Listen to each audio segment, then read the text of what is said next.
Episode 7. Too quiet of a night by the river crossing. It's the kind of quiet that doesn't settle, the kind that pricks at the edges of your mind.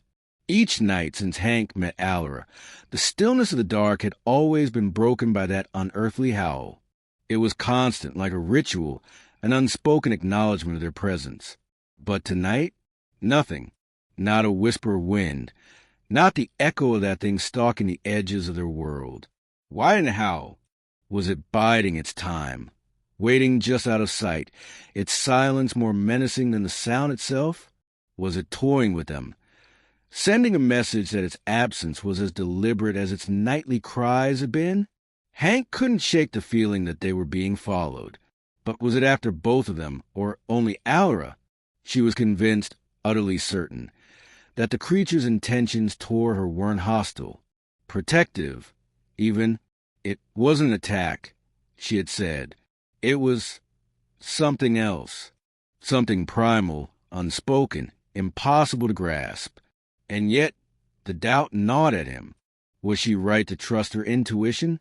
Could gut feelings piece together the fragments of a puzzle that seemed to shift and scatter with every new thought?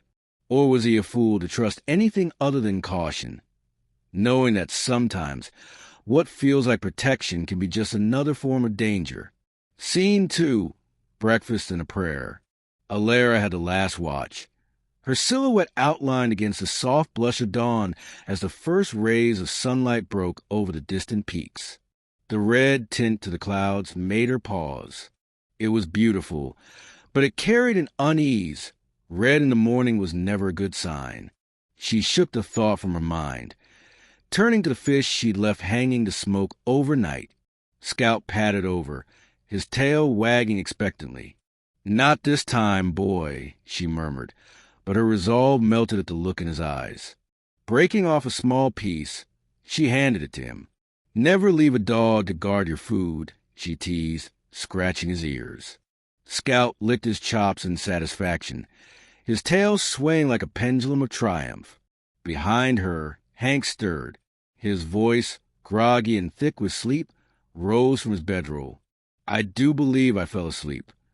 ALERA glanced over her shoulder, a laugh escaping her lips. "Out cold in 2 minutes. New record, I think." Hank sat up, running a hand through his hair, the faintest smirk playing at his lips. "I feel rested, though, ready to tackle that raft. How about you, ALERA? How are you feeling this morning?" She turned, her sly grin framed by the golden light of dawn. "Do you really want to know? Or are you just being polite?" Her eyes gleamed with playful mischief. "Actually, yes, I do." He matched her grin, or tried to, though the weight of sleep still lingered in his voice. With a dramatic flourish, she handed him a steaming cup of tea, complete with a curtsy. "Here, your breakfast in bed, good sir." Hank chuckled, cradling the cup in his hands. "Wow! A fella could get used to this. Thank you, truly." ALERA's smile softened. "You deserve it." Her tone dropped, a flicker of sincerity taking over. "You didn't have to stay, but you did. I couldn't go back, couldn't move forward, not with that thing out there. But now, with you, I feel safer. Thank you for not abandoning me." Hank set the cup down carefully, the words settling over him. "It's not about tea or breakfast," he said, his voice steady. "It's the heart behind it that matters." For a moment, silence fell between them, broken only by the crackle of the dying fire. Finally, Hank leaned forward, his eyes meeting hers. "Can I ask something?" ALERA raised a brow. "You can try. Why are you on the run?" His voice was gentle but probing. "And why were the warlord's highwaymen after you?" ALERA froze, her eyes flickering with something unreadable. Just as she opened her mouth to respond, the distant howl cut through the morning air. It carried farther than before, stretched thin by the wind, but it was unmistakable. Hank was on his feet in an instant, scanning the horizon. ALERA followed suit, her fingers curling instinctively around the hilt of her blade. "We need to move," she said. "No argument here," Hank replied, already packing up his gear. Breakfast was swift, a simple spread of smoked trout atop ash cakes. But before they ate, an unspoken agreement passed between them. Both dropped to their knees, bowing their heads in simultaneous prayer. It was an unscripted moment, born from instinct and gratitude. Their journey had changed them, though neither was ready to admit it. ALERA had known hunger too intimately, but Hank's life of survival felt like a different world entirely. Yet here they were, bound by necessity, trust, and a growing sense that their fates were entwined for reasons neither could explain. The silence between them wasn't heavy. It was something else, something waiting to be defined. Scene 3, the raft building. The forest felt alive, but not in a comforting way. Every rustle of leaves, every snap of a twig, sent Hank's instincts flaring. He swung the axe rhythmically, each strike biting into the tree with a satisfying thunk. Sweat trickled down his dirt-smudged face. His jaw clenched with focus. "How many more logs do we need?" he called out over his shoulder, pausing to wipe his brow with the back of his hand. ALERA chuckled softly, glancing up from her work. Her hands, streaked with dirt, tied the lengths of root together into makeshift cordage. "Feels like every shadow out here is watching." The sound of rushing water in the distance mingled with the rhythmic chopping of Hank's axe. The tension between them was palpable. Neither said it outright, but they both felt the weight of unseen eyes, the lurking threats that seemed to close in with every passing moment.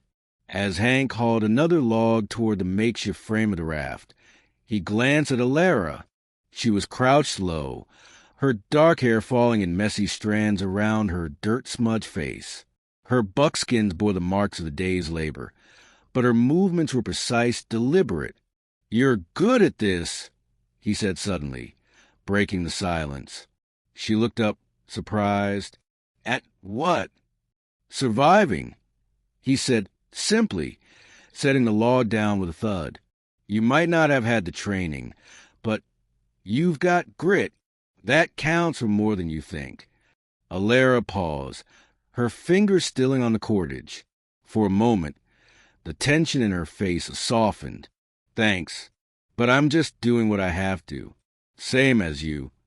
They worked in silence for a while, the raft slowly taking shape. The logs fit snugly together, bound by ALERA's cordage and Hank's brute strength. The sun climbed higher, casting long shadows that seemed to stretch and twist with the movement of the trees. Finally, Hank straightened, resting his hands on his hips as he surveyed their progress. "We're getting there," he said, his voice tinged with cautious optimism. "Another hour or two, and we'll be ready to hit the water." ALERA stood, brushing the dirt from her hands. "Let's hope we're not being watched too closely." As if on cue, the forest went eerily quiet. The sound of birdsong vanished, replaced by an unnatural stillness. Hank's eyes darted toward the tree line, his hand instinctively moving to the knife at his belt. "You feel that?" ALERA whispered, her voice barely audible. Hank nodded, his muscles tensing. "Yeah, let's finish this fast." They exchanged a look, silent but full of understanding. Whatever was watching them, whatever danger lay ahead, they knew they could only rely on each other. And in that moment, their determination burned brighter than their fear.